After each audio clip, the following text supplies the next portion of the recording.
Alors bonjour pour la correction du calcul mental de mardi. On commence avec les CM1. Donc 8 fois quoi égale 72. Donc dans la table de 8, 8 fois, 8 fois 9. Ok.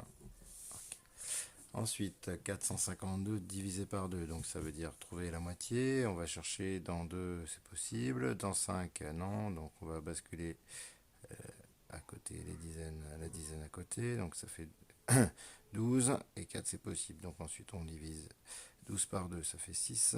4 par 2, 2. Et 4 par 2, 226. Ensuite, 679,34 multiplié par 100. Donc la virgule, quand on multiplie par 100, va se décaler vers à la droite. Et donc de 2 places. Donc la voilà, décalée de 2 places. Donc on va se retrouver avec... Donc on peut réécrire les nombres. Et puis on décale. Donc elle était ici. Donc on se retrouve là. Donc ça fait 67 934. Quand on multiplie par 5, on trouve d'abord la moitié, on multiplie par 10, ou on multiplie par 10, on trouve la moitié. Ici, on va plutôt trouver un nombre qui est simple à couper, à partager en deux. Donc on va plutôt partager celui-ci en deux. 424. Donc 4, on peut partager, 2, on peut partager, 4, on peut partager. Donc ça nous fait 2, 1, 2, multiplié par 10, on rajoute un 0, 2120.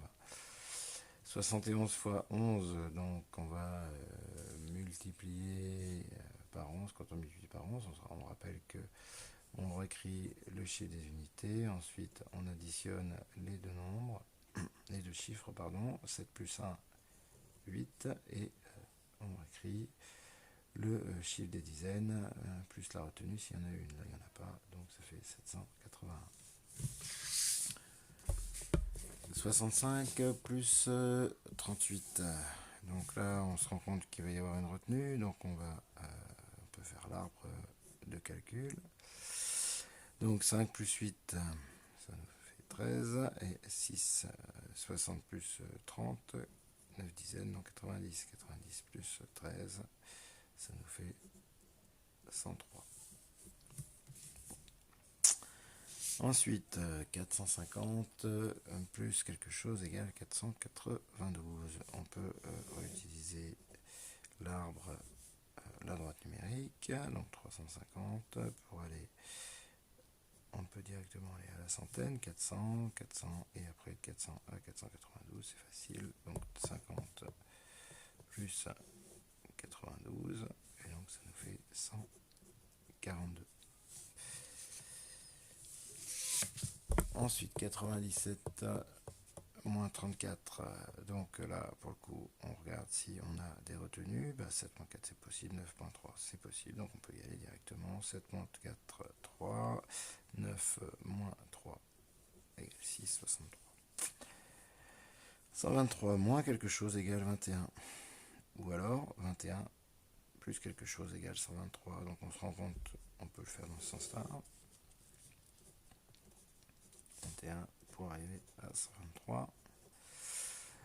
Pour le coup, on va rajouter 100, on est à 121, et donc plus 2, donc ça fait 100 plus 2, 102. Hop.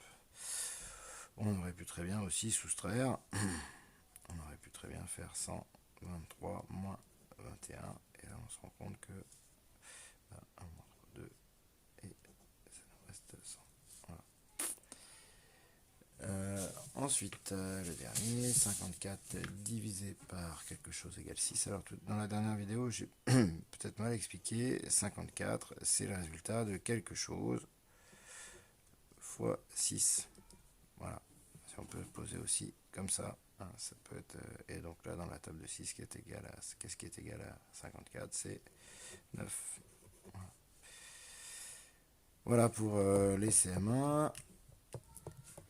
Et pour les CM2, on va rectifier parce que c'est la même chose, simplement on a rajouté les nombres décimaux. Donc là, pareil, comme dans la vidéo précédente. Donc là, le résultat est divisé par 10, donc le nombre de départ est inchangé, donc on va diviser par 10 le résultat. Voilà. 0,9. Ensuite, 45,2 divisé par 2, bah, c'est la même chose, on divise par 10, donc on décale d'une case. Celui-ci, c'est le même. Ensuite, bah, là, on a divisé par 10, donc on va diviser par le 10 résultat. Donc soit on peut présenter de cette façon, 212,0 ou 212. Le suivant, donc bah, c'est le même. Non, c'est 7,1, pardon. 7,1, mais on divise par 10, donc on divise par 10. Ensuite, 6,5 plus 3,8, on a divisé par 10, donc on divise par 10. Là, on divise par 100, on décale de 2, donc on décale de 2 chiffres. Ensuite, 9,7 moins 3,4, ça change juste, ça change pas le résultat, enfin on divise juste par 10. Enfin, 12,3 égale à 2,1, donc on a divisé par 10 tout, donc on divise tout par 10. Et là, 5,4 égale 6, donc là on va diviser